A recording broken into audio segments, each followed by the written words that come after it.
Hello viewers, welcome to another video. Today we are going to do a kind of tabletop review of the top 5 items that I have found so far that have helped me in my journey to a homestead. These are items that I have used so far in planning out my home and scouting my land and whatnot. So I figured I would share them with you. So let's get started. Number 1 is a handheld GPS.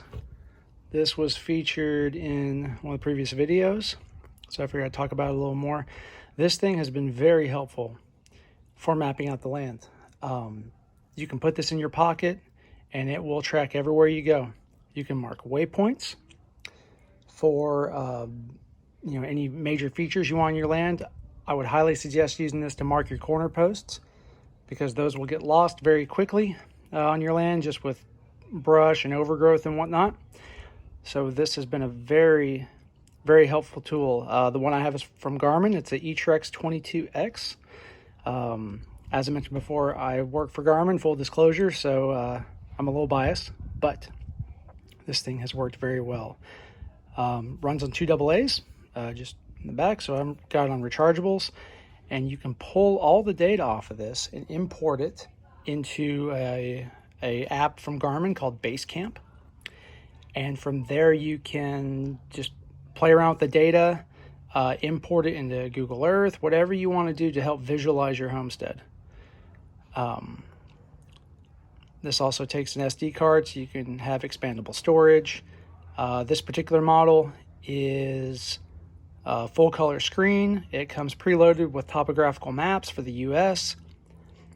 This one is a non-touch screen, so you have to use a little joystick here, which I actually like, so you don't accidentally touch the thing, especially if you're wearing gloves. So yeah, I would highly recommend getting one of these. It has been very helpful for mapping features on your land. Just like the previous video, mapping a creek.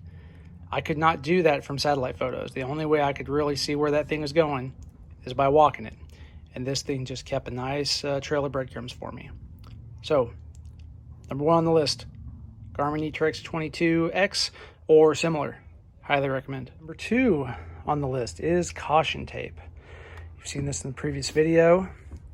This stuff really helps you visualize what you're trying to plan on your land. I used it for driveways. I used it to map the perimeter for where I want to clear out the home site.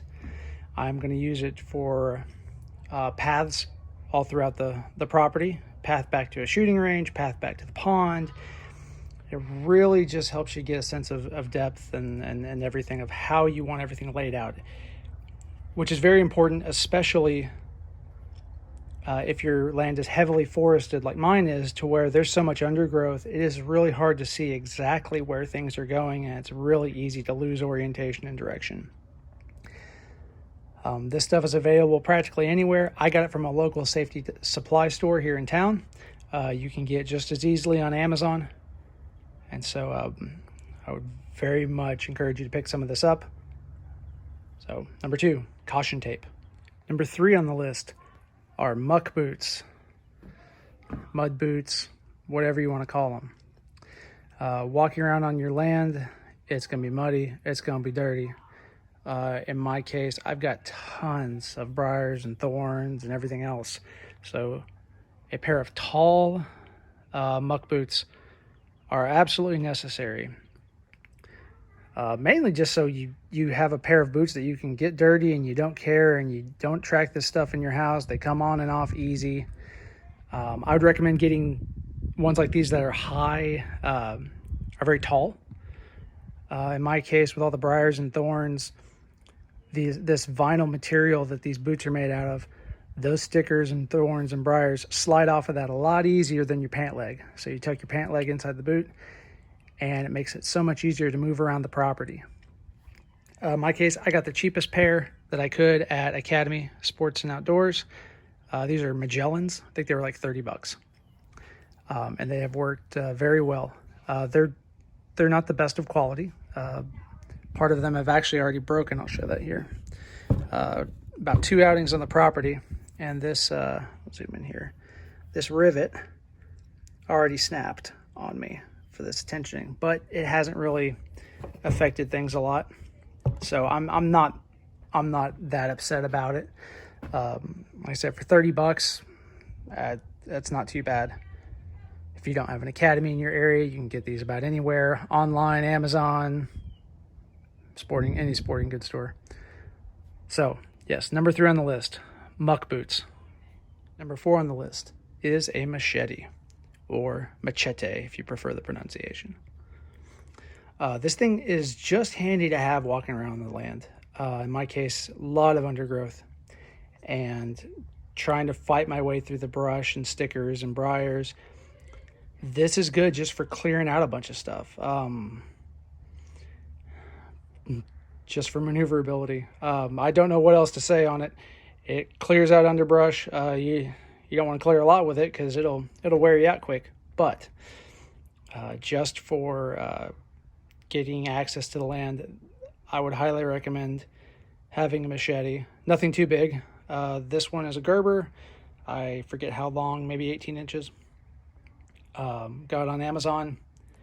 I'd recommend getting one with a sheath that you can attach to your belt, just so you keep your hands free if you need to do something else. So yeah, number 4, machete. Okay, number 5 on our list, and this one might be a little unconventional, but this has worked very well for me. Number 5 is actually a military surplus Army combat shirt. And what this is, and what I like, number 1, it's cheap. If you can find one in your size used, I got this one for 30 bucks online. And what I really like about it is the sleeves have a thicker material that seem very resistant to getting snagged on stuff as you're walking through the woods, so you don't have your arms get all cut up and whatnot. But the center material is more of the kind of tech fabric, moisture wicking type of shirt. So for something in the heat where you want to wear long sleeves to keep your arms protected, but it's also hot, this thing seems like a really good balance. It also has pockets in the arms, so to stow your GPS or your phone, to have it accessible where you don't have to reach your hand in your pocket, especially if you got gloves on. It gets all cumbersome, keeps everything right there. I have found this to be very, very handy. It's in camo, which is neat, and it's cheap. I mean, looking around online, if I want a long sleeve kind of woods type of shirt, I'm gonna pay at least 30 bucks. And this is it was in great condition. So it says at least the fabric is insect resistant. There's some sort of, I guess, coating in the fabric. I honestly don't know, but it has worked out very well. So number 5 is Army combat shirt. So those are my top 5 picks for items to help you out as you're starting to build out your land. I'm sure I'll figure out more along the way, but these are the first 5 that I've gotten so far. So I hope you enjoyed the video. Please let me know in the comments, what are your recommendations? For those of you that have land and have done all this before, what really helped you? And what was the thing that you wish you bought sooner? Let me know in the comments. And thanks for watching, and we'll see you next time.